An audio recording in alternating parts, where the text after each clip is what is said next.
Greetings from the basement of Aaron's apartment / studio. I almost said hashtag. / laundry room / everything. We have a new single that's out. It's called Half As Much. If you have not heard that yet, you should probably pause this, go listen to the song, and then come back because the rest of this isn't going to make any sense. So we just talked to our mix engineer who works out of Nashville, talking about a little bit of the production of our song, the mix of it all. It kind of feels like a podcast in a way. Basically, you guys talk to each other about all the cool music stuff, and I sit here and twiddle my thumbs. And if you're into that kind of content, that's a reflection of how we work as a band. Pretty much. So if you're into that content, this is for you. I just use the word content while describing content. We're not musicians. We're content creators. We are. Enjoy our conversation with Josh, learn a little bit more about Half As Much and what went into the song. Yeah, and hopefully we can expect more of these types of videos in the future because they're a lot of fun to do. And Josh said he liked it, and I hope he wasn't lying to our face. So here's Josh. Josh, we want everyone else to know who you are, so let's start with just tell us about yourself and who you are as a person, engineer, all that kind of stuff. Yeah. Well, I'm Josh Bonanno. I am, I guess, mostly known for mixing records, but I do a lot of things as most creatives do, I guess, at this point. But yeah, I'm based in Nashville, Tennessee. Been here for a little over 3 years now. I love it. Yeah, I guess that's, I don't know. In short, that's all I have. I mean, I don't know how much time we have to go into my whole life story, but yeah. Talk to us about how we got together too. I mean, I have my own version of that story of on my side of things, what happened but it's always more interesting to hear it from the other person's perspective. So it's really funny, and I probably should have maybe thought about this a little harder before we got on and did this. But how did we meet? I know we went back and forth on Instagram for a long time. Yeah. Did I find your music, or did you guys find me, or how'd that go? From what I remember, it started back before even music use. I remember you had DM'd me about a video thing I posted on Instagram. I think it was one of my guitar effect videos. Wait, did we meet through Submit Hub? No, I remember. I actually knew your name from Submit Hub, but I didn't actually ever. We didn't submit to you specifically. No? We're used to getting roasted on Submit Hub, though. Dude, people are freaking awful. Yeah, I know Submit Hub doesn't get a good rap, and I'm not really on there. Actually, I'm not on there anymore. But I used to do Submit Hub submissions. People could submit to me, and I would just share it on my stories and just on Instagram and find art that I liked, and it was actually really fun. And I discovered some really great music on there. I'm sure, but that's been maybe a year or two now, actually. But no, I do remember your content and me going man, I love the content that you guys are doing around the music, and even doing breakdowns like this, I thought was super cool and fun. And you guys, obviously you come from a film background, so I'm the visuals are really on point. He does. Yeah. So yeah, Adam said he does.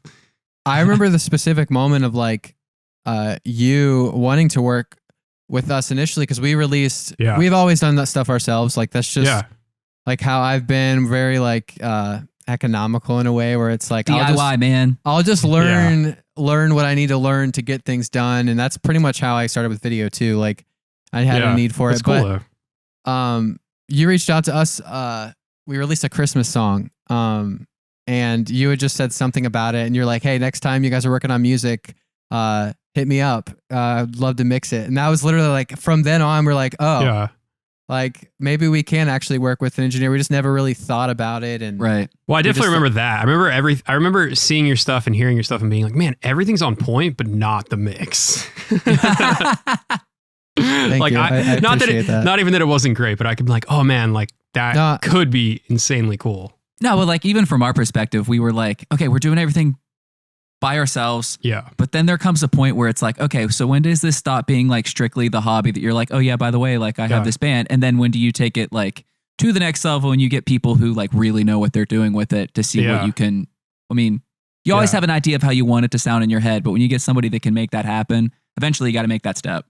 Well, yeah, I mean, we don't have to spend forever talking about this, but I'm curious, even your guys' thoughts on what that process felt like or looked like. Was it nerve-wracking? Was it relieving? Was it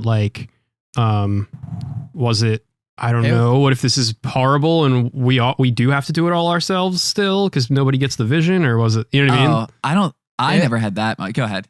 I was just, from my standpoint, it was a little bit of both. It was a relief in a way, and it was stressful because one, it's like now I have to make sure that my session's organized. I have to make sure our ideas are like clean, like the recordings are as clean as they can be. Cause I'm used to just like, this is good enough to get into like what I need to do to it. But it's like, is this really good enough for someone else to pick up from and like work off of? So like from my standpoint, like I actually stressed a bit more on making sure everything was organized and making sure that was good. Yeah. But it was definitely a relief in a way because I just remember because we've only done one song with you so far, and obviously we plans to do much more than just one. But like the time it takes you to get to a place where for me, I just remember me and Adam, it would be I would spend almost a month on a mix. Like I would just because I didn't know. It's like I knew I needed the kick drum to sound punchier. The low end needed a ton of trial and error, and then after a week, he's like, "Okay, got the kick drum down. We're gonna work on the snare next week." It was it was like we were talking about before we got on this, but it was like, you fix one thing, but you create everything else as a problem, and then you're like, "Oh no." Yeah. And then in fixing everything else, you're like, "Do I like was the kick right? I don't know." Yeah.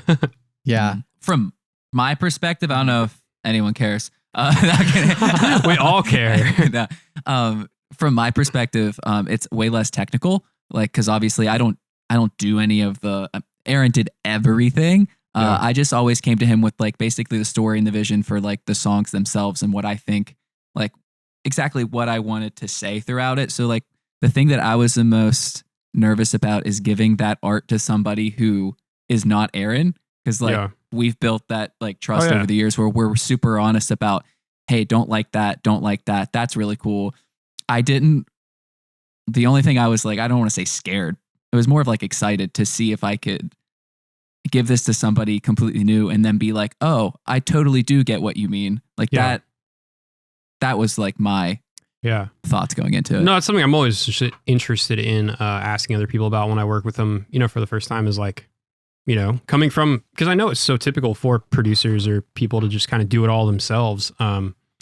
It's a different dynamic for sure. And I'm always curious of like, what does that feel like? Because I don't, I come from a place of not really, I produce music every once in a while and have like some sync projects on the back end that I do. And I usually just kind of do it all myself. And I have outsourced some stuff, and I've felt both sides of it where, it's relieving at times to do it, but also at times you get it back and you're like, oh man, this isn't it. Or like, I could have done it better, or they missed the vision, or like, and then you start to question even yourself of, is it my fault, or did they not get it? Or like, did they not live up to the expectations of what they promised either? Like there's, and that's a lot in the industry. I mean, even, I'm sure Aaron even knows, like with the video side of stuff, it's like, the cost of entry is pretty low nowadays, I think, with that sort of thing, that it is hard to know who to trust sometimes. And building that relationship is important. But yeah, I'm always curious, hearing people's insight into that sort of thing. We got a pretty good vibe from you from the beginning when you like, I was about to say, like some of the things that you would say about like the rough demo, or even just relating it to certain bands or groups, literally would be like, oh, okay, that makes sense because we did toss those names around. Like you were saying, some of the same ones that we had tossed around. So that was really cool. Yeah. No, again, I think that's why I probably took a liking to you guys, or heard what you were doing and going like, back to what I said earlier of like hearing or seeing everything you're doing, but then hearing it and being like, oh man, it's not that, like, cause it didn't hold that like translation to me. Like to me, the mix is always like, man, it probably felt really great in their room or their headphones or whatever they were jamming in, but like, I don't feel that everywhere else, like it doesn't translate that energy or that emotion or that sort of, just excitement that I think at least this song, in general brought to the table. And that's, I guess to get into kind of talking about this song in general, was my initial gut reaction of hearing the demo that, you're talking about, that we had kind of a, just chat before we even did anything together of like, what do you think about it? And what would you change? And it really was that, like, I could feel like, hey, this probably feels incredible to you guys right now, but I'm going to make it feel incredible everywhere to anybody listening without a doubt, sort of thing, Yeah. Which I don't love the word translate, but that to me is what I'm always like trying to achieve, like translating the vibe or emotion that I know you guys spent the time to build, essentially.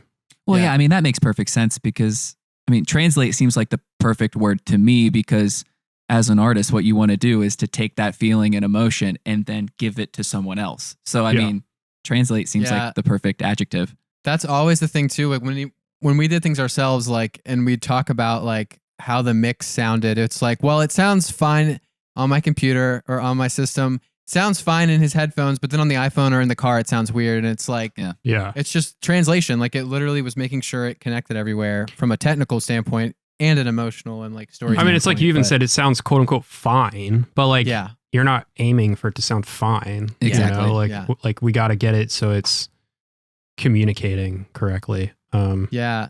And you mentioned demo too. Like, I think something that you might have noticed from our initial demo to like the final thing that we sent you, like we definitely made a lot of changes, even just from some of the things you said in our first meeting. Like, you mentioned cutting things out, stripping things down. So we actually took that and even did some things.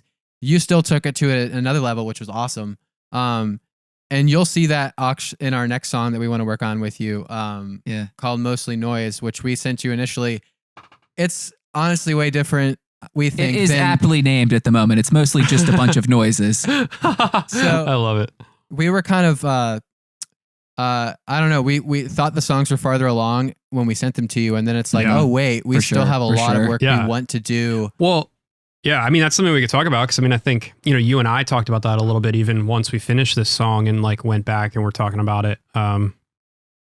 Yeah, I mean, I feel like we should start diving into the session a little bit because I can even show you some places where I did that. And I also, you know, leave the center, leave it out. But I have the original demo in here, or not the demo, but you guys' rough. That we could listen to at points too, if you guys really want to hear it. Hey, that's fine, man. I almost wanted to bring it up, and I was like, it's going to be confusing audio wise. No, so I mean, to anybody listening, I mean, there's anyone listening they're gonna get a rude awakening as to what like a rough demo sounds like. Okay, so I mean, it's funny because, and we can get into it, but I mean, your rough mix in here isn't bad by any means. Like I don't ever want to like make an artist feel like what they were doing is bad, because it's not. Like, it's, to me, it's like the instruction manual of like, hey, this is what they thought is great. How can I make it actually like perceivably great to anybody who can listen in that? So it wasn't bad except the snare drum. Well, again though, like, I mean, the snare drum is super cool for what it was, but I don't think that's really like what we were trying to communicate in the song. Yeah, it was a little you know, it didn't hold enough like oomph, I think. Agreed. For what it was doing, or for what the rest of the, you know, production had going on. But yeah, I mean, that's kind of the first thing, you know, you and I talked about, and then even the first thing that I encountered in the song. And I'll show you some exact representations of that. But like, you know, you can kind of hear, I guess let's play the rough quick, just so I could explain what I'm trying to say. But like, I felt like you guys had so much like maybe mix bus compression or something, or like limiting going on. Oh yeah. That it was like choking the song and taking away some of the like space that we really did have to build it out more. And to me, the first thing I heard that made me feel like that was that the verses are actually louder, like perceived loudness, than the chorus. So like if we listen to a verse here.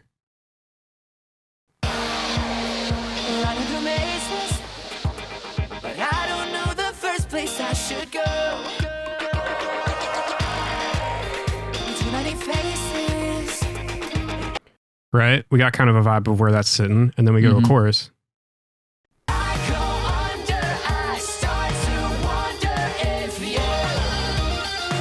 Back to the verse.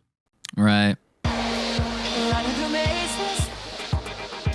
Like the verse to me was just so much more like forward, and then the chorus takes a step back. And like there's going to be some of that, obviously, you know, when compression comes, but it like, you know, kind of listening to the progression of the song, it sort of castrates that chorus a bit, where it's like that's the moment where I need to like be taken aback, like, you know what I mean, this song is a big huge tune, it's like that's where I need the energy from.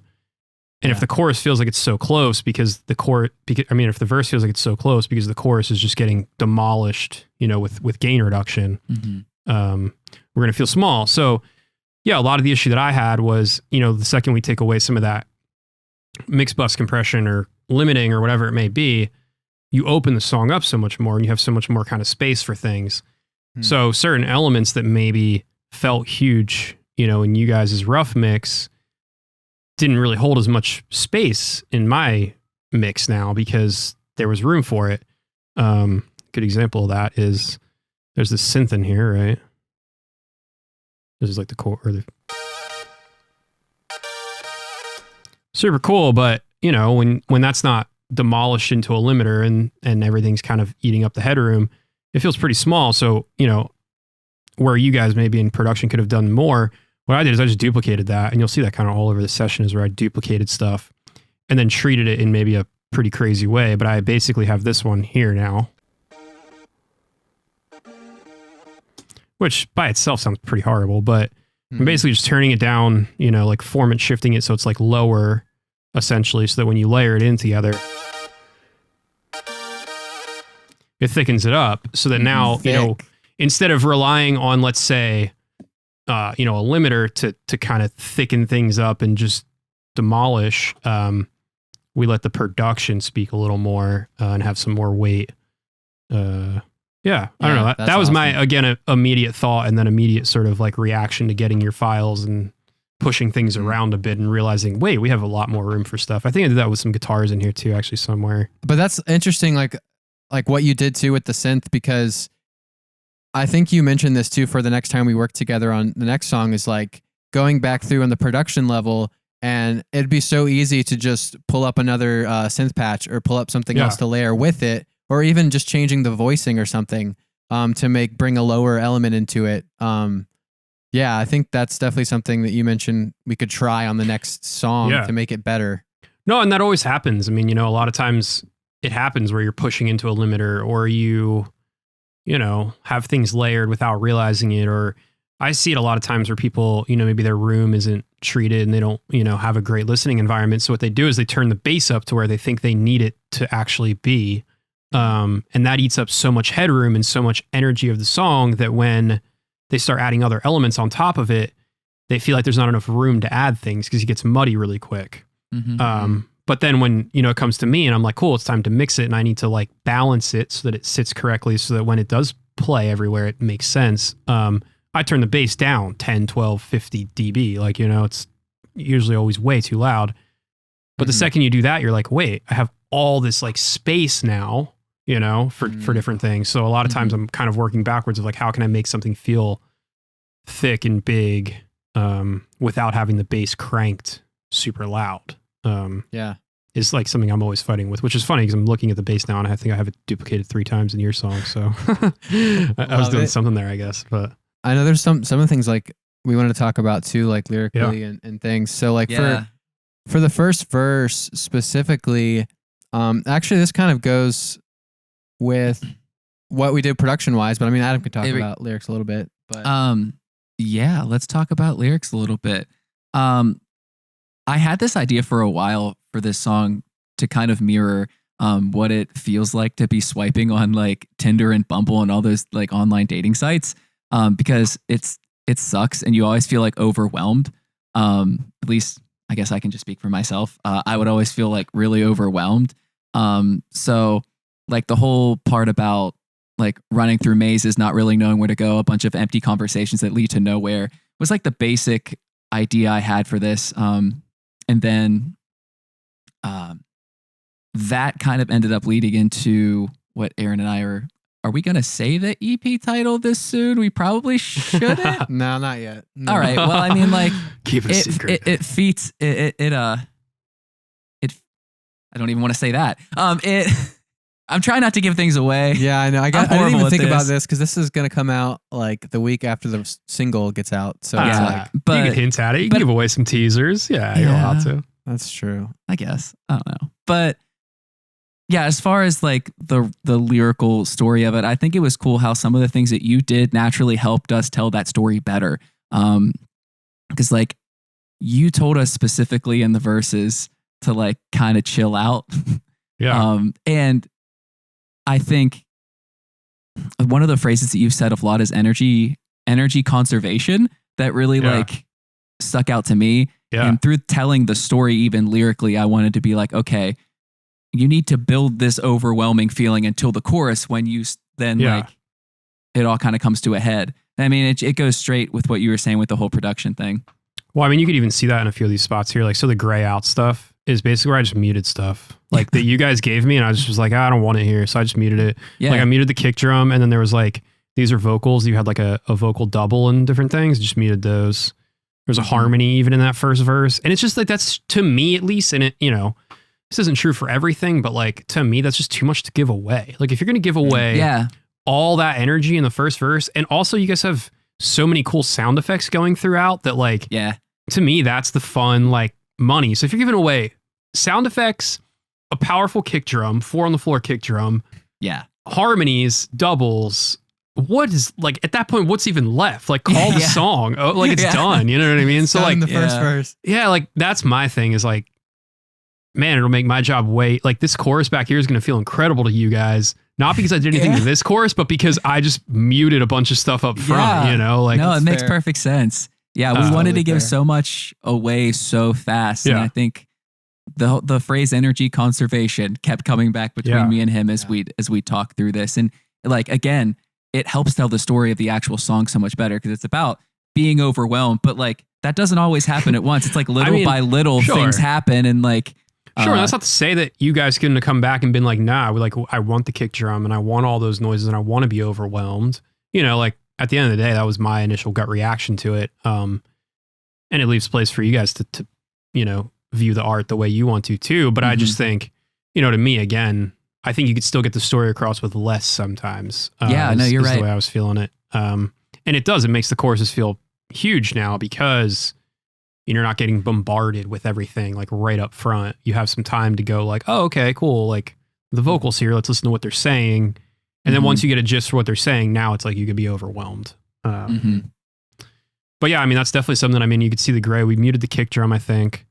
And then we definitely muted a bunch of vocals, which I think you guys even came back and we told had me to mute a few more. Yeah. Well, no, you guys even told me to mute. I think one of the revisions was, hey, let's mute even more vocals. And I was like, I think that was about it. Something it's like, I wonder if that was like low-key a test. You're like, I'm going to put some of this in here and see if they correct me and tell me to mute it. See if they've learned.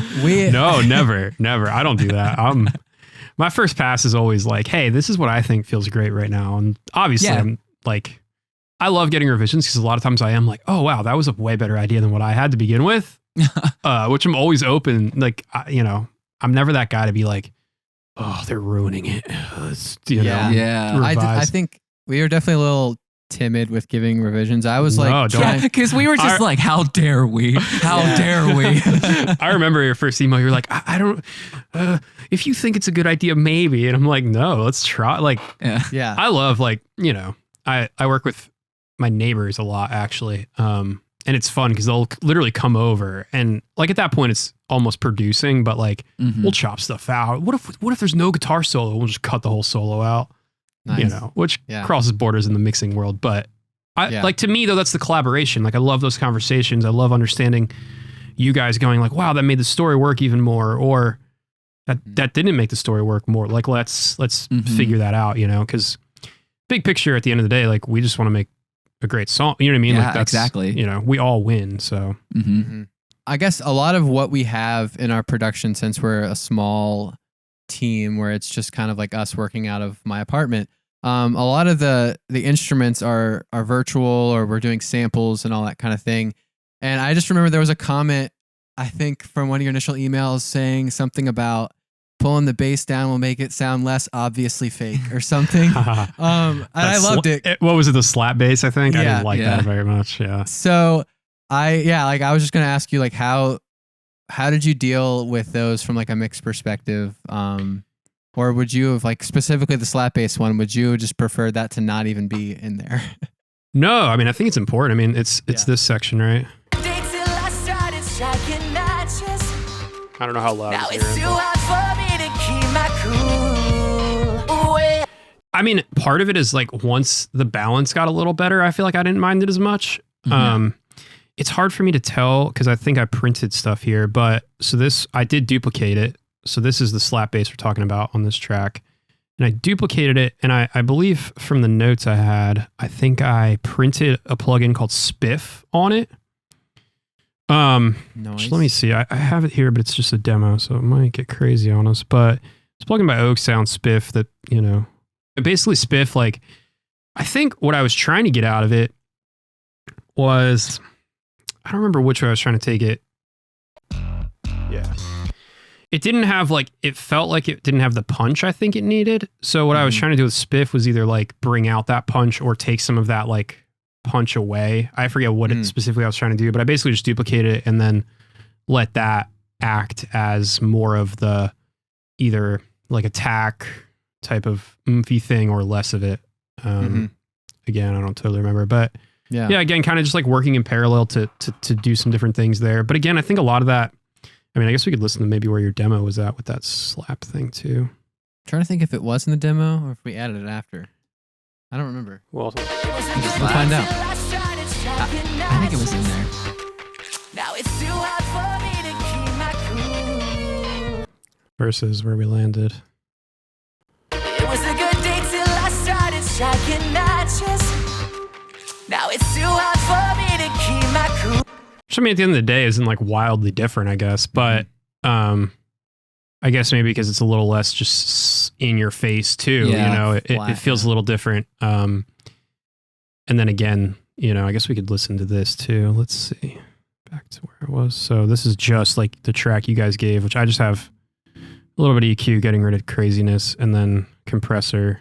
Oh wow. I don't know how to change these back, but that's not how I normally see. And then I basically was adding.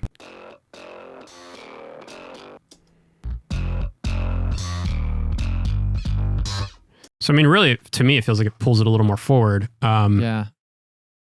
But You're almost making it grittier or something from that extra one, like. Kind of, which I think, you know, talking about the other bass too, I think, which is what I was trying to do here, is like that's what you guys gave. And then I layered it. Yeah, so I kind of demolished your bass a bit. Because like what you guys gave, I just kind of did this, compression again, a little more EQ.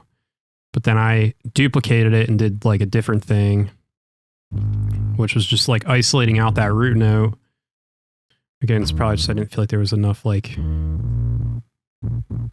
Yeah, so what I'm trying to do here is just get like a single note. Like I feel like this bass was probably just like really compressed feeling, and I wanted more like punch from it. So that's what I was trying to do here by singling out the root note, compressing pretty heavily. So it's just, you know, slow attack. Yeah, really slow attack. Decent release. So you're getting just transient. Like I'm trying to make transient there essentially. So that's like, this is like punch, let's call it, you know what I mean? And then this here is like micro shift. So this is like width. This is like almost turning this into a synth again, which is probably going underneath those guitars. Yeah. Yeah. That's a guitar. You know, that's doing this. You know, that's the balls. There's, you know what I mean? Otherwise the guitars are doing that. Nice. But anyway, that's my deep dive on what I did on the bass. It looks like a lot of plugins, but this is a light session, I feel like, to be totally honest. Yeah.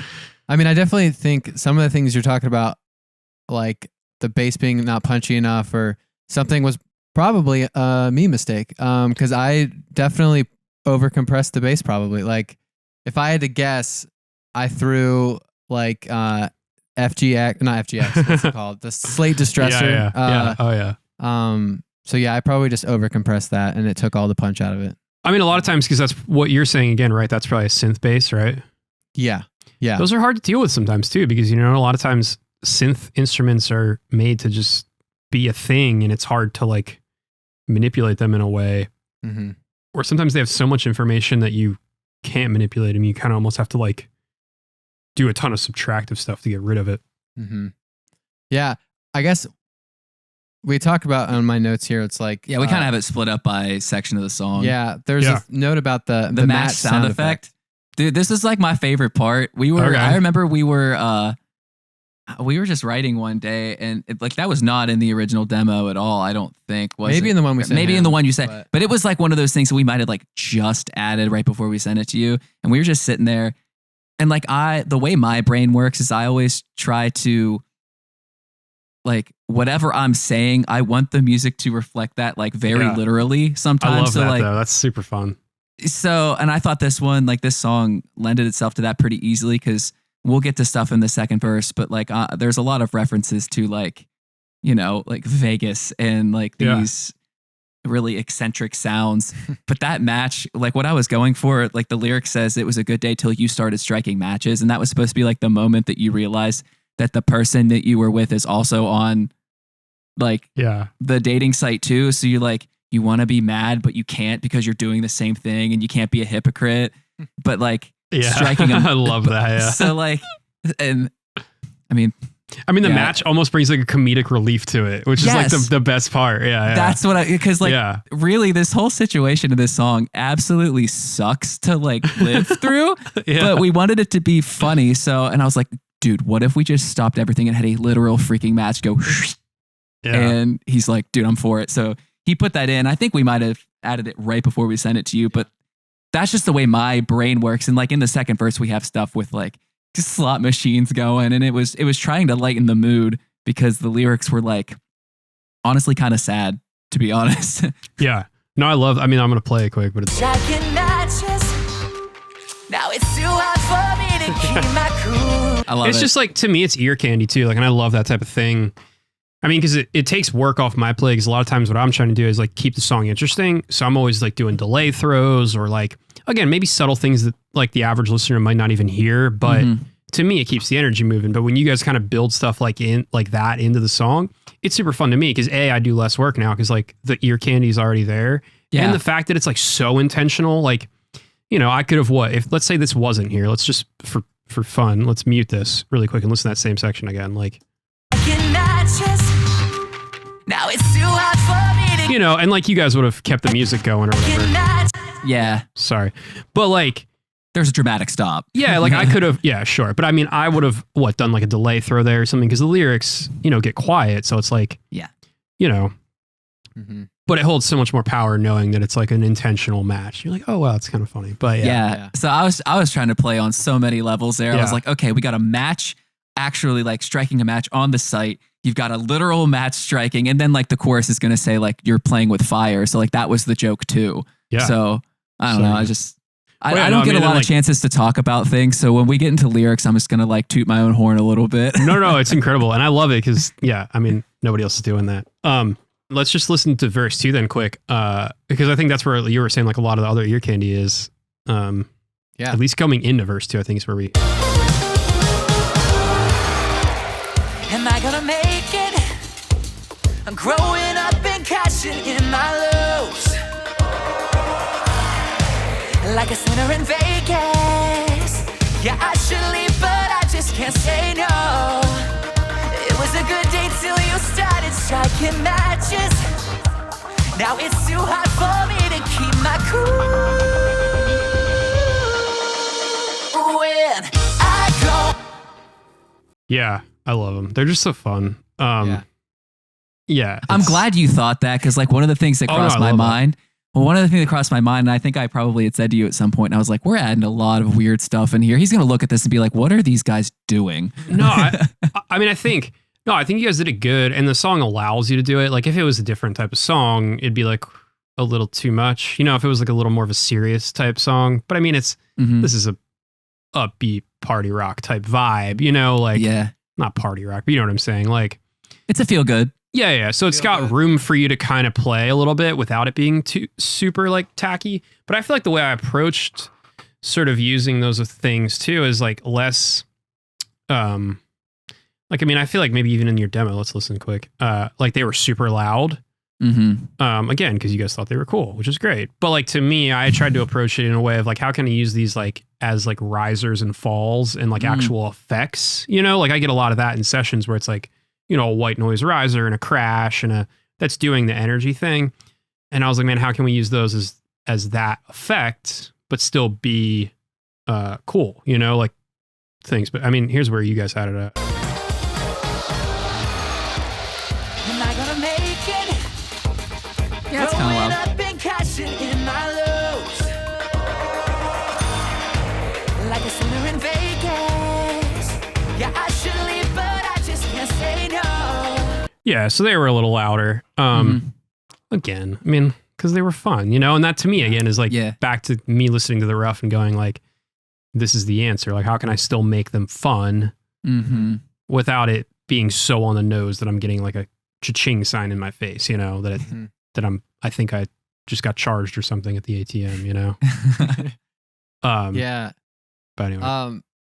I guess another note we wanted to talk about was like you getting to work with like the more bedroom studio quality stuff. So like, Sure. you mentioned I resent you some vocals that I like uncompressed versions of the vocals because like my compression settings were over compressing. It was bringing up a lot of the room sound. So yeah, I was just like wondering like what kind of like challenges and like solutions that you found to like working with a lower quality source material.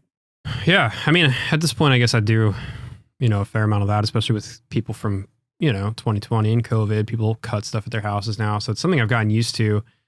And to me, it really just comes down to knowing how to approach it and use a lot of times just correct compression settings, I think. I mean, I could walk you through kind of the bus, the vocal bus of what I did here. This right here is kind of a godsend for that type of thing, though, of what you're talking about. Yeah. Soothe, for anybody who doesn't know, but it basically is like a multi-band EQ compressor thing where you could solo out frequencies, and then to me the magic's in the attack and the release knobs. So basically, where are we at here? Solo out this. When I go under, So you can see it's dynamically kind of like cutting and holding those things back and letting them up. But basically I set the attack so that it's going to let the vocal through, like, cause you want those intricacies of the voice, but then I'm putting the release pretty slow so that anything that isn't the initial like attack of the voice, but is like the room that's resonating after the attack of the voice is getting like significantly reduced. I don't know if this will be drastic or not, but when I go under, I start to. Let me mute all this verb quick. When I go under, I start to wonder if you. I don't know. Maybe it's not that drastic, but it does something to me. I can feel it a little bit. Yeah. It digs the room out to me. But then again, just like a brief EQ that's kind of making my life easier when I do start to compress. I like multi-band compression on the vocal, especially for this type of thing again, where like it can push and pull the vocal in a way just to level it out before we hit it with compression too. Because again, kind of when you're going between like your head voice and your chest voice or like certain words, they tilt differently, I think. Mm-hmm. So we're kind of compressing, the upper thing more than the lower thing. Yeah, when my vocals are really shrill, because that's not something that I've definitely heard on Submit Hub before. Your voice is really shrill. See, but to me, that's the magic of it. Like, I think that's the magic in the vocal, So it's like, how do you make that work? And then layering some of the harmonies to fill it out, when it happens. But then, yeah, compression. And then a lot of it's just like saturation of like bringing back in the frequencies that you're losing from the fact that when you're compressing, it's bringing up the room. So it's thinning the vocal out a little bit. So I'm saturating here. And then just general EQ stuff. Yeah, that EQ looks really nice too. Apparently Wave's up to their game again. I'm rediscovering things, but yeah, just de-essing a bit. I mean, that's really it. That's the vocal chain is that, doing R compressor, which is like my LA2A type thing, DS into this, which is just kind of boosting top end. Yeah. I mean, just boosting a bunch actually, and boosting like 8K, boosting like the mid-range thing, a little more mid-range. That's about it on that. And then this is doing a little more mid-range. Yeah, I was gonna say, I think you did like a really good job getting the vocals to sit in a good spot, because that's something like for sure we always wrestle with, and we were doing stuff ourselves. Like Adam would always say vocals are too quiet, or then I'd say no, they're entirely too loud, and like because of course a vocalist wants to be heard, man. Yeah. Well, a lot of that comes from like less compression too. Like, I mean, if we really look at the levels of compression I'm doing here, so this, we could look at this. When I go under, I start to wonder if you. So I mean, that's leveling. I mean, that's doing what, maybe 2 dB, in spots, 3 dB. And then this is my heavy boy. When I go under, I start to wonder if you. Which still, even that's hitting 5. Like that's 5 on the peak type thing. And then I have this. When I go under, I start to wonder if you. Okay, so that's doing 6. But like, so there's a decent amount of compression. But like, you know, I feel like compared to what maybe happens often where it's like 17, you know, is a lot. I am doing a parallel thing in here too, I think, which to go back to your thing, Adam, where you're saying, you know, your vocals can get shrill. I think it's where so it's this track here, which is especially muted. when they're in the higher register. Totally, like, that's what this is really high here. song. So you could see that it's muted actually. This track here is muted, I think, throughout like the verses, but then when it gets to the chorus, it unmutes. And over here, I'm doing just like, this is probably destroying the vocal. But it's like kind of focused more towards bringing some of this stuff back, less of this top stuff. So that's kind of the thing where we could bring some body back into it. I'm surprised. Typically I have like a decapitator or something like to saturate that as well. I think I've heard you talk about this in your stories before, like on Instagram, like trying to accentuate like a certain fundamental or something of the vocal to keep it. Yeah. Because a lot of times, I mean, you can physically see it on the vocal sometimes. Like, let's see if we could pull open. Where's half as much as I do. Like, you could sometimes see half as much as I. Where the vocal's missing frequencies. You know what I mean? Like, look, I'm boosting down here at 300 because look, he's missing 300, you know, and then like up here is a gap or whatever. And that's not to mean that you want it to be perfectly flat, but yeah, I mean, you know, the vocal is singing the way the vocal cords work. I mean, they resonate and they're singing one or two notes at a time, like, you know, between, like it's, so saturating can make it feel thicker for sure. Yeah, man.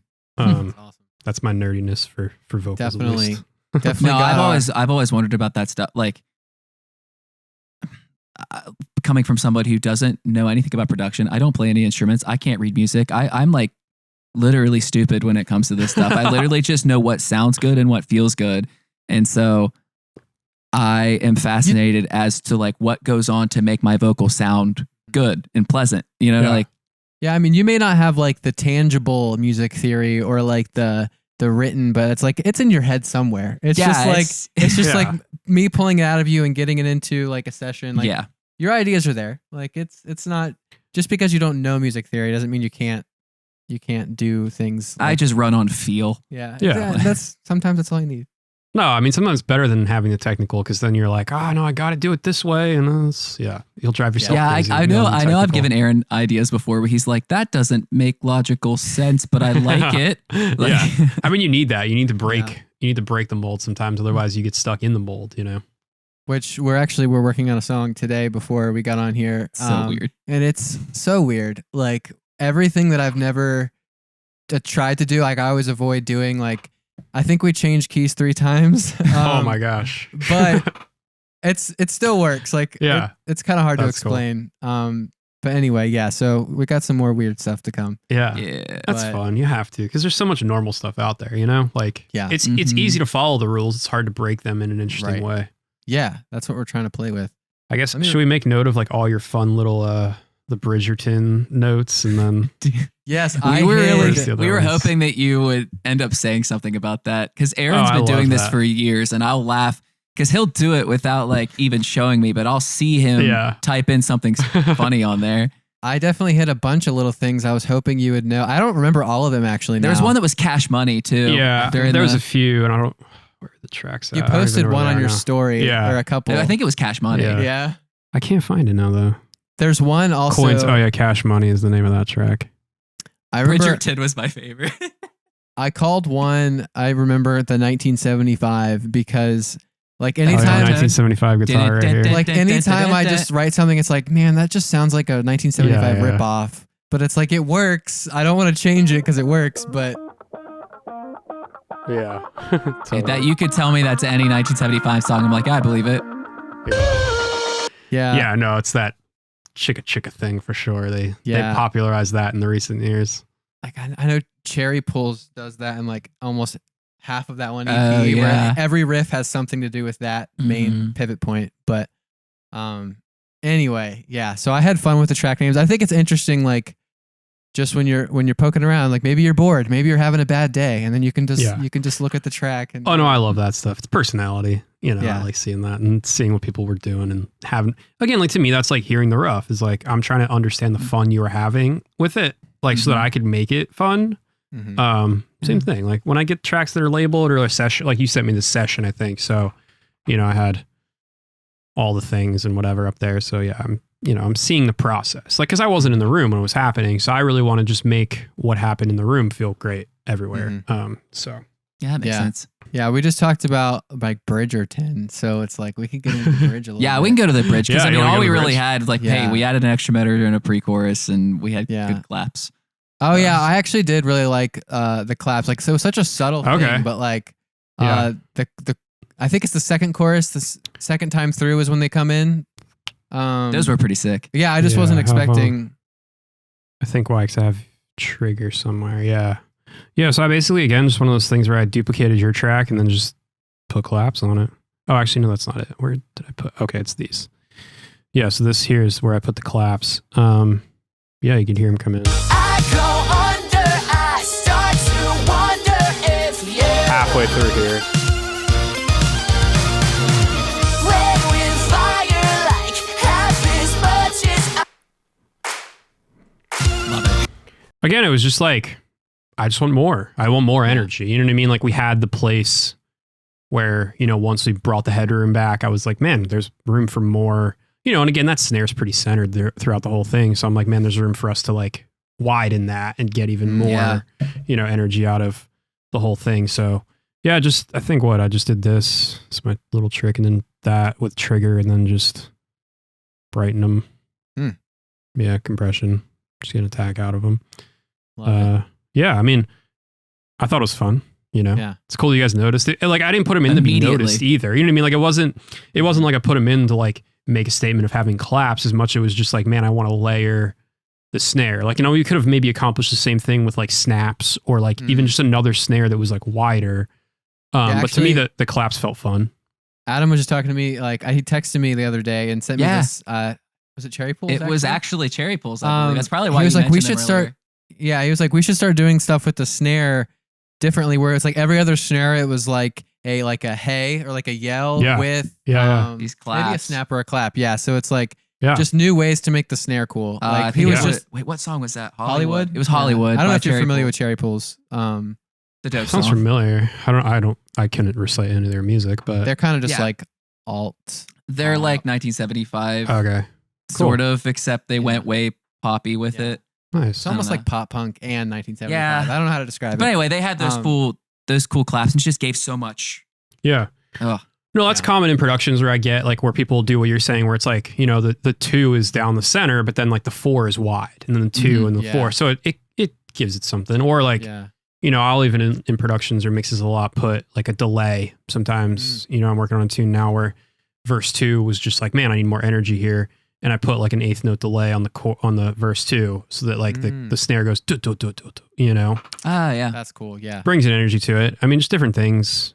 Again, that sometimes are so subtle that, you know, sometimes the artist doesn't even notice it, but they're like, man, verse 2 feels so good, like the energy. Yeah. And it's like, yeah, just little things like that bring some energy. Same thing with like I was talking about delay throws or whatever, you know, to me is my way to bring extra energy to music. Yeah, I think you actually did one in the bridge, like half as much as I, and then it like, I think you did a throw delay there from Let's what I hear remember. Let me play, probably. Half as much as I do. Half as much as I. Yeah.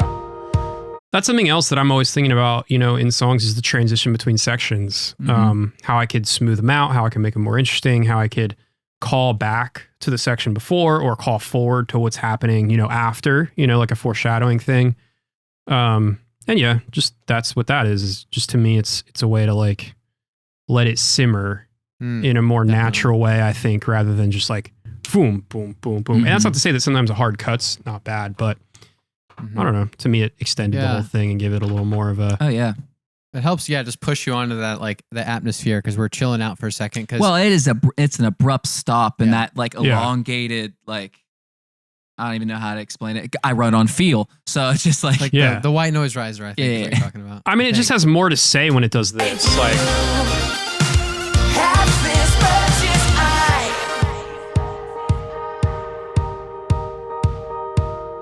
versus like with it muted. It's without I it. do. Half as much as I. Yeah. And it's like once it's not there, it's obvious that it's not there. Because I mean, to me, it's like the piano and the kick's cool and it has something to say, but it's like it says something more impactful to me when it extends. And again, that was my gut. You know, you guys could have come back and been like, nah, it says more to us when it is just cut hard. And that's kind of the cool give and take of understanding you know, the relationship between what this is. But that's, I like delay throws. I'll put them everywhere. So going into the bridge, again, I think we needed the song to chill out for a bit because it's been going pretty hard and heavy for a while. So this is our get sentimental part. The lyric says, maybe I should give it up and swipe my doubt away. So again, kind of a callback to the stuff we were already talking about. And then it says it's all for one and one for all in this heartbreak arcade. And then when I had that lyric that I've had for a while actually and just couldn't really fit it into a song, I told Aaron, I was like, that has to be the P name, right? Because that seems like it's the perfect encapsulation of what we're going for with every song. We kind of will reference, and you'll find this, there's some kind of game being played in every song. And that's kind of with this EP, the story we wanted to tell wasn't necessarily one that continued from song to song. It was like each song being its own game. And that's kind of how we're going to market it too. So, we have a lot of fun graphics and things we're working on. Like, all of our artwork for the release or each release is going to be like sort of Nintendo or arcade 8-bit inspired. Oh, nice. So like we're already working on that right now, and I'll probably share it with you, Josh, just so you can see what's up after. But everyone, I'm gonna bit crush everything from now on. Yes, we actually were just playing around with some a Juno synth today, and I was just messing with it, and I'm like, something I just landed on was like, this kind of sounds 8-bit. Maybe we should use that. And the thing that I like about that lyric the most is just that I think it does kind of, it's exactly what this song is. We're having fun with a crappy situation, and making the best of it. So like Heartbreak Arcade, that's basically what online dating is. Most of the time, it's not going to work out, but you try to have fun while you're doing it. And so I love that analogy. It's super cool. Yeah. Thank you. The English teacher in me appreciates the. No, I love that. I mean, it's fun. I mean, it portrays through even I mean, we've talked about this before, you know, you guys and I, but like, yeah, it's great. I mean, I love the vision behind all of it. I love how intentional it is. Like I'm big on that in music. Like even, you know, hearing me nerd out on delay throws, like that's my big thing is I love the intentionality and it having purpose. Like, cause if it doesn't, like if that delay throw didn't do something purposeful and tell the story further, like I wouldn't have put it there, you know, like we wouldn't have it in the song or whatever that may be.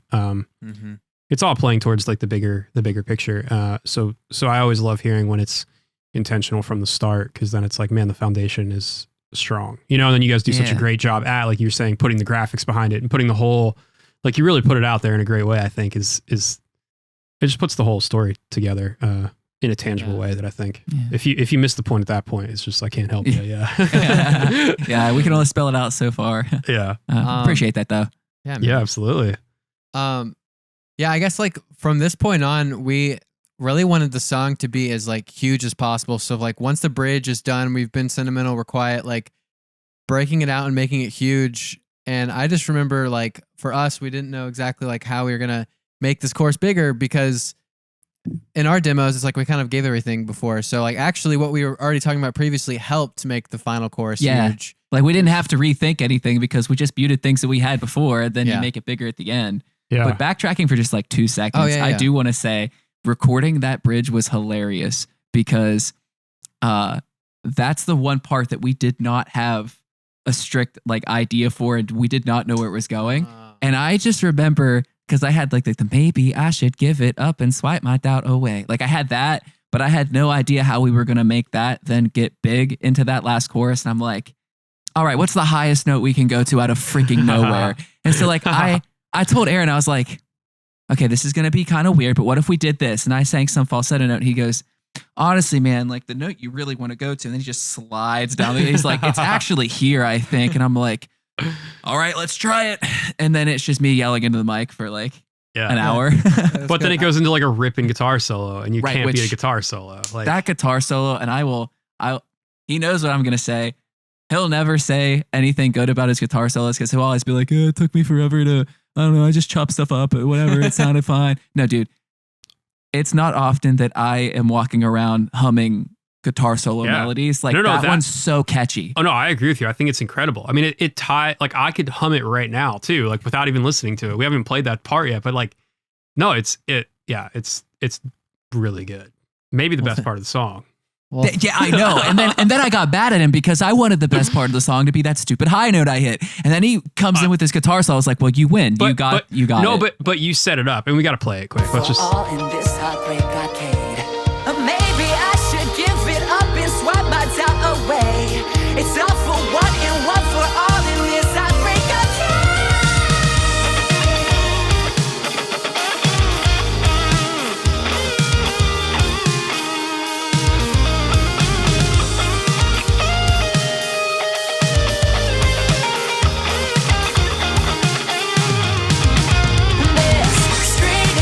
Drum fill. You'll notice I don't even have the claps in there. Like I'm letting the guitar just rip there. Love that. Doesn't need the claps, and the guitar's got all that energy. It's so like that's the apex of the song. To like, so you guys obviously put the markers in, but if I were putting the markers in on a song like this, it's really funny. I posted one on my Instagram story a couple days ago or yesterday actually. I just blindly type my thoughts and I always be like, this needs to be the biggest section ever, you know, like that's what I would have put in there of like, that's the payoff of the song. Like that is the money right there.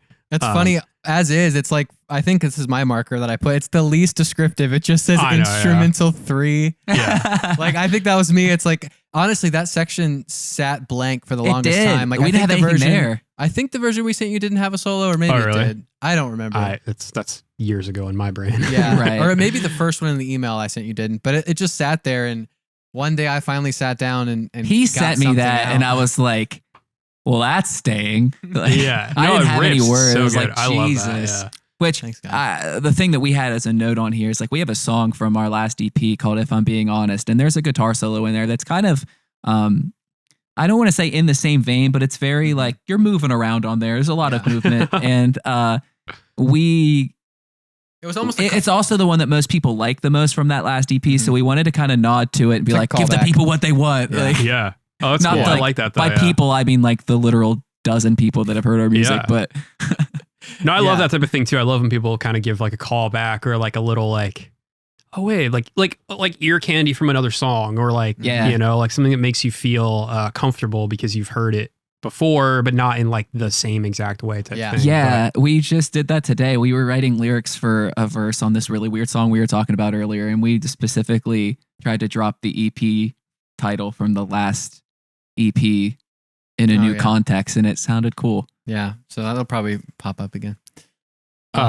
So while you guys were talking about how to make that last chorus even bigger, something I'm doing actually on the mix bus is I have this plugin, which is just an EQ. I like it a lot. It's it's a Pultec style EQ, but it's the Waves RS56 or whatever, but it's like a solid state Pultec, like a real old one. So it's cool for boosting top end, I think, because it's a real like clean, tight, like sort of sharp thing. But anyway, I have it automated where like during that bridge it's off, and then once this chorus hits, it turns on, and it's basically just like boosting a couple dB at the top. So that when the chorus hits, it like, again, these are the things that only my OCD kind of knows exists, but you know, and it's kind of, I think I even have it in mid side so that it's boosting on the sides a little bit more than maybe the center, or actually I'm taking a little bit away in the center and then boosting on the top. So it does this width thing, gets brighter. That's again, cool. It's a dB, you know, nobody probably knows what a dB is, but those little moves make a big difference. Yeah. That's, to me, yeah. The chorus or the ending does open up, and I didn't really know why, but I mean, I think that I do. So I do that a lot, and I have this plugin, the BX3. Where's it at? Which again, we could talk about Mixbus stuff if you want, but that's basically all I do on the Mixbus. But it's got a width knob on it, so like it'll be at normal for most of the song, and then in choruses where I want to like just take a little extra step up, I'll make the width a little extra. And things can get weird when they go too wide, but you know, a little notch just gives it like some contrast coming from the other spots. Yeah, man. But yeah, other than that, Mixbus isn't anything super crazy. I have this, which is like a loudness knob essentially. Tape machine. I do a little multi-band compression, nothing crazy. That's really it. Just limit her after Nice. that. Yeah. But A lot of little stuff that adds up to some greatness. that's the name of the game, man, is, small moves. Let's Small see. moves. The chorus 3. Let's see what else we have here. I'll address the lyric and melody change because Oh yeah. that's something we didn't. Go it. Yeah. I mean, this is the only thing I can provide insight to at all. So, lyrics and melody change. I'm a big fan of taking a last chorus because, like, I know sonically, like, the goal is to never like digest the same exact information twice as you go through the song. I kind of feel that way for lyrics a lot of times, where I like to play off a line earlier or just change slightly to give it a different meaning. But we kind of extended this idea, so it said like the screen's frozen, I'm through. We could burn this town to the ground if you knew they won't love you like half as much as I do. So then it gives you the, oh, he's like not over the person that he saw on like, on the dating site or whatever. Like it didn't work out, and you're like, oh well, I would have loved you better. Like, and it makes the song like kind of tongue in cheek, but still like Like you see it in a new light at the end. Yeah, like, it's like, change your perspective. oh, that's actually kind of like sweet. I don't know. That's just my Yeah. No, my thing. And I love that. I mean, again, another thing, I love when choruses do that. Like when, the final chorus has got that extra one notch, like, and you do it lyrically where it's not the same lyrics. Cause like, there's nothing more boring than like a predictable chorus where it's like, I've heard this 3 times already. yeah, The fourth chorus is just the same thing with maybe an added guitar. Like it's got a little more weight, but like it really kicks you, in the stomach when you're like, oh wait, this is a whole like same melody, same like it still feels like home. Like you still arrived at the chorus, but the fact that you have more to tell at the story, that's a good writer to me. Like that's what a good writer can do versus somebody who just copies and pastes, Yeah. Like and again, like I've said before, I'm an English teacher, so like this is like telling the story is what gets me most fired up. You're good at your job. There you go. I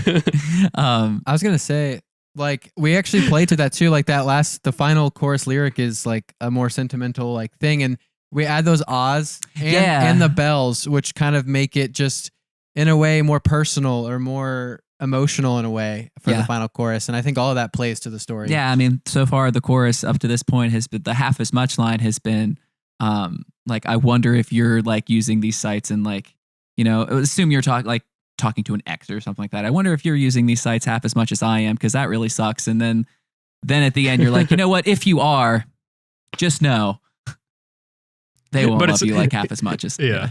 It's also this awkward thing of like, you're using them. Yeah. It's this. Yeah. That's kind of like, this like, this dichotomy. Yep, that's what I was going for. It's this, like rocking a hard place of like, I'm kind of doing it too, but yeah. And that's to be what like the Heartbreak Arcade is, man. It's like that's the exact feeling I wanted to try to, to bring this full circle. That's the feeling I was giving to you to try to give to everybody else. And you did a great job with that. Yeah. Well, I mean, there's a tension to it too, which I mean, it goes back to where we even started this whole conversation with like the verses, getting them out of the way, because you're creating a tension between the verses and the chorus, like you're creating a movement between the two. So yeah, I think it's cool. I love the ideas. I love hearing the story. I love hearing it all come together. It's fun to like poke back. I mean, this is obviously, for anybody listening, it's like, this has been a few months maybe or weeks since I've even opened this up. So to pull it back open and poke around is like, oh man, this is fun. I had a lot of fun on the tune. And I think it sounds awesome. I even think listening, it sounds awesome too. Before we even locked in the date to do this, I randomly one night was like, man, I really want to listen to that song. Like that was a feel good type tune. And I listened back to the master of it. And I was like, man, that felt great. I love the way that turned out. So it's a great tune, man. Yeah. Quick shout out to Sam Moses for completely crushing that master too. Oh my gosh. Yeah. Like, I remember he said in his like welcome email, because we had never talked to him. I followed his content for a little bit and listened to his podcast, but I was just so funny in his opening email. He was like, I don't often get second revisions or something, but if you guys really need it, let me know or something. Yeah. And I'm like, nope, we don't need it. It was great. This kind of reminds me just on that. One of my favorite bands growing up by far was Yellow Card. Like I was obsessed with them growing up. And I remember there was an interview with them. And I don't remember where, somewhere on YouTube it exists, but they were talking about the first time that when they got signed to a major label and they put out Ocean Avenue, and the first song that they heard was I think it was Way Away. And they said like when everything came in for the first time, they all looked at each other and was like, whoa, our music can sound like that. And so like when we listened to this master, because again, we were doing this ourselves for the past like, I mean, if just with the Farside, it's only been a year, but we've had other bands before that we don't even need to go into all that. But when you hear it for the first time, you're like, oh my gosh, our music can sound like that. Yeah. That's a cool feeling. And like, thank you for playing your part and helping our music come alive like that. Oh, absolutely. No, man. I mean, it's what I enjoy. Like, I don't want to be the front person. Like, I don't want to do what you guys do. I really don't. Like, I want you guys to do it. And I just want to be the guy who does that just makes you go like, oh my God, you brought it like to life. Do you know what I mean? Yeah. Like, I just want to be the guy that just, again, I hate the word and I feel like I say it so much, but like translates it and just brings what you guys makes you feel so good just in a light that you're like, oh, that's exactly what I was trying to say. I just couldn't say it. You know, like as an English teacher or whatever, you know, like you could tell probably when a student has something to say, but they just don't know, like they haven't tapped into that real potential of how to write yet. Once they feel like they find their voice, it's like, oh, wow, that's, or like, even if you're like proofread something and be like, you know, here's what you meant to say. And it's like, oh yeah, that's it. Like, yeah, for sure. There are times with kids where they're like, they're kind of like, I know what I want to say. And I was like, let me stop you for a second. I think this is what you're going for. And then I'll give them like a little nudge and they're like, yep. Yeah, I'll be right back. I need to write this down. Yeah. And it's great. Which is even the same thing that Sam does. I mean, Sam does such a great job at Sam Moses, who mastered. I mean, I work with him on just about everything that I do. He masters almost most of my, all my records basically. And he's a good friend of mine, but like, he does such a good job at that of hearing what I was going for and going like, here it is, but just with a little more energy, or here it is with like a little more depth. And like, he just somehow takes like the lines that I've defined, you know, like, and just makes them a little sharper or a little blurrier, like depending. Which again is kind of, what I'm trying to do with producers or engineers or artists, is just taking, you know, kind of the painting that you guys have already made and then framing it in a way that's flattering so that when, you know, Sam takes the painting and hangs it on the wall, like you can appreciate the whole thing, rather than just like, you know, a painting that's just like sticky tacks to the wall that's going to fall, you know, type of thing. And that's one thing that I like. This is why I like doing these types of videos too. And like we had a huge emphasis on our last EP of getting people behind the scenes of what goes on, because it's like, I have so many friends that are like, you haven't released music in like a year. Like what's taking so long? And I'm like, dude, hold on. We'll give you video content to show you like what exactly goes into this. Yeah. But like getting them in on this, if anybody is still listening at this point, but, if you're still listening to this, please subscribe and follow. For what you just like, said, subscribe, and follow. Yeah. That's why I like doing these. I mean, I love the community of it too. Do you mean it's like, you know, you guys and I, we text back and forth now. We have ideas. We nerd out. It's like, yo, listen to this record I just did, or look at this. Like, you know, it's like there's thoughts, there's processes, there's community that you build around it. And to me, that's what brings me the most joy of like, I've discovered music through you guys that you guys have been excited about. And I'm more inspired to make visual art because of the visual art you guys make. And like the intentionality you bring to your music makes me care more, you know? So it's a lot of that too. And that inspires and brings a whole new life to it, which is, you know, why I always think it's, you know, coming from you guys who, let's say, you know, you guys did do everything yourselves before. I don't know. Personally, to me, I think it's much more life-giving to do this and have a crew and like, you know, we should even had Sam on here. You know, I'd love to hear his input because, like, that dude, great. You know, like, we should have done keep that in mind. Yeah. No, I mean, again, because he's got a whole different perspective on it of like, man, you guys did a great job of capturing the size of it, but like, I boosted 40 hertz because like I wanted to bring the you know, when I listened to Yellow Card back in the day, that's what it made me feel like, and I wanted that. I wanted to like rattle the trunk a little bit, you know, like that's what he always tells me with stuff. I'm like, wow, I love that you brought your thing to it and it felt great. And it's through the community that you do that. Yeah, we'll have to reach out to Sam and try to get him on for a future song. That would be great. Like that'd be super fun. Yeah. I mean, I doubt he'd be able to stay for like 3 hours, but I don't know how busy he is, but he'll find time. Yeah, I'll make him find time. I'll have him over here and be like, yo, here's a microphone. Let's talk. There we go. Yeah, that could be fun. I would totally be down. I mean, we'll definitely. We've got 4 more songs in the oven right now that we're working on. So to finish out our EP is going to be 5. Total. So I'm really excited about it. I think the exciting and terrifying part is that the first song that that we will release is obviously this one. And it is my favorite one we've ever done.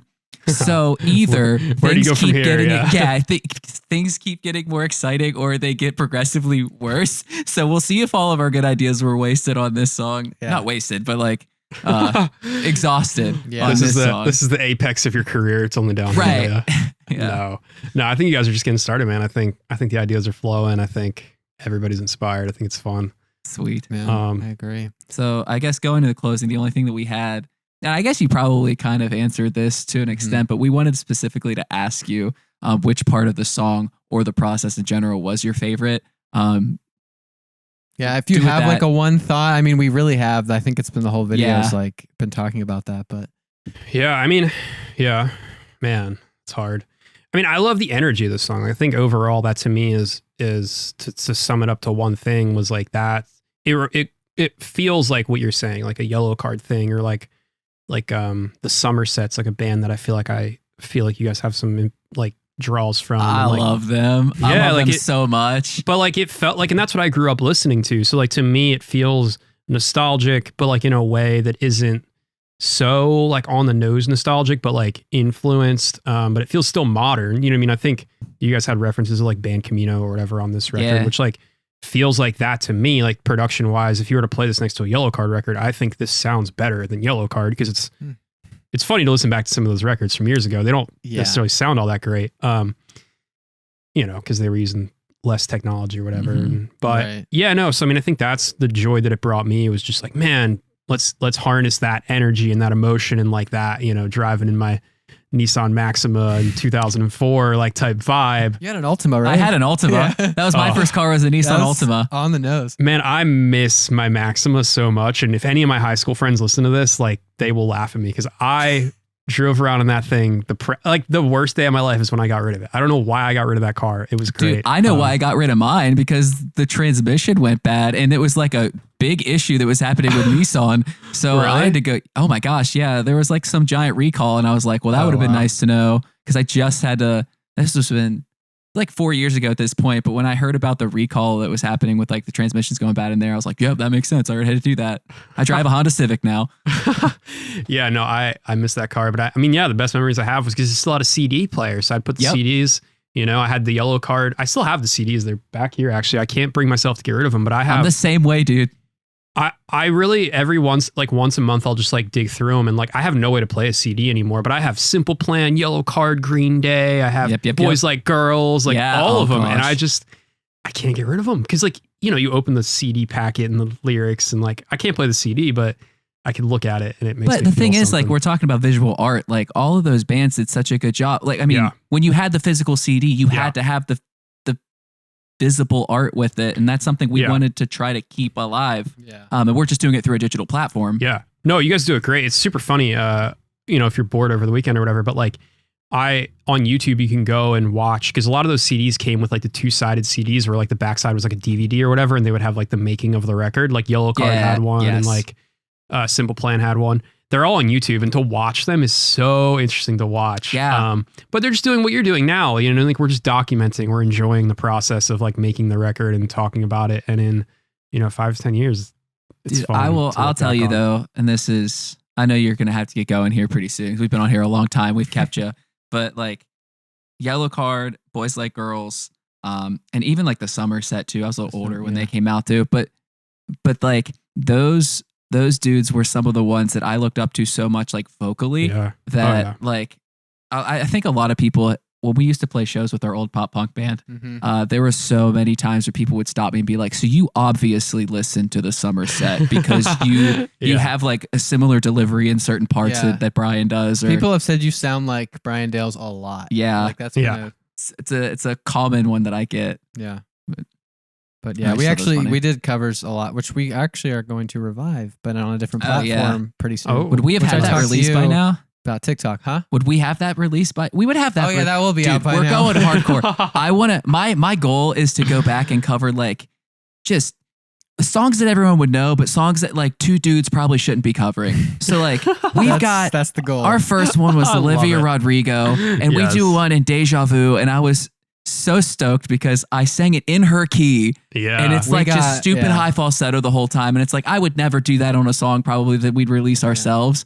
But to do it in a cover was so much fun. Yeah. yeah. So we'll be doing that a lot more. And I mean, you just got on TikTok recently. Yeah. I'm And trying so- to at least. It's just the platform, man. That's our next That's endeavor. where people are. That's where people are getting discovered. So we're trying to find creative ways to work the platform and I don't know, Yeah. get out there.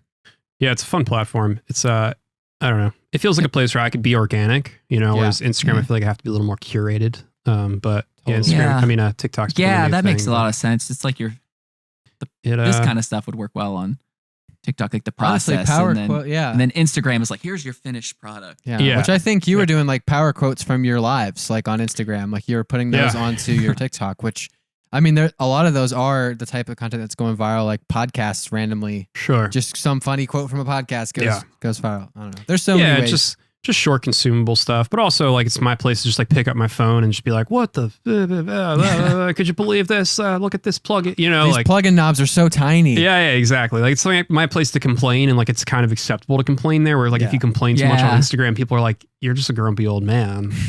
Like you have nothing good to say. So, Yeah. Right. Yeah. TikTok, it's not like that.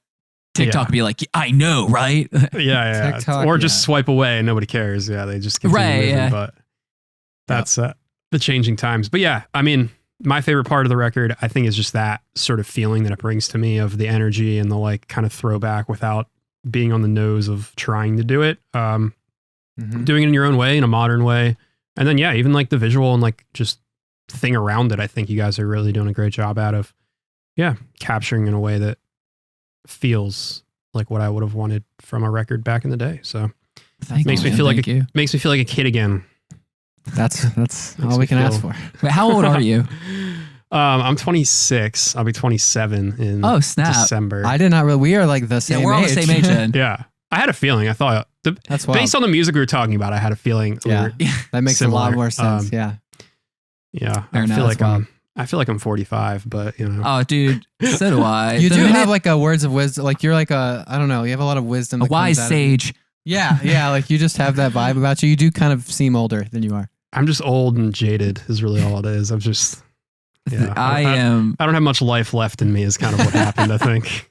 Sometimes I feel like that is like the first time a kid raised their hand and said, "Mr. Fox, can I use the restroom?" I was like, what? I'm like 8 years older than you. What are you asking me for permit? Like you could kill me if you wanted. Like I teach kids that are like 6'5" athletes that are, I'm just like, what are you asking me for permission for? That's yeah, do amazing. your thing. I feel like that whole dynamic teaching at a high school keeps me incredibly immature. So I don't feel like I'm super old yet, Yeah. but there Well, are yeah, times. you got your finger on the pulse at least a little bit more For than sure. maybe most. That's why I tried to get on TikTok. I was like, man, I got to keep up with these kids out I here. gotta you stay know? hip. Like, I really did. I felt like I was falling behind. Like, you know, I like Instagram and I came up on Instagram a lot, but yeah, I'm just like, wow, I don't understand internet lingo at all anymore. Like, I don't know what, like, and I'm really big on being intentional about like community and people and discovering new things and like staying inspired. So yeah, that's kind of part of the reason why I was like, okay, that's where the kids are. I guess I got to be there, Yeah. despite me not understanding it. I'll Makes be one of sense. the hip young whippersnapper kids as much as Amazing. I can be. But anyway, Cool. guys, this was fun. This was It fun. was a ton of fun. I like this a lot. Yeah. Good hangs. We will definitely have to do it for the next one. Closing out, we need you to plug your handles Oh, and let us know yes. where we can find you. It's pretty easy. If you could spell my name, it's Josh Bonanno. JoshBonanno.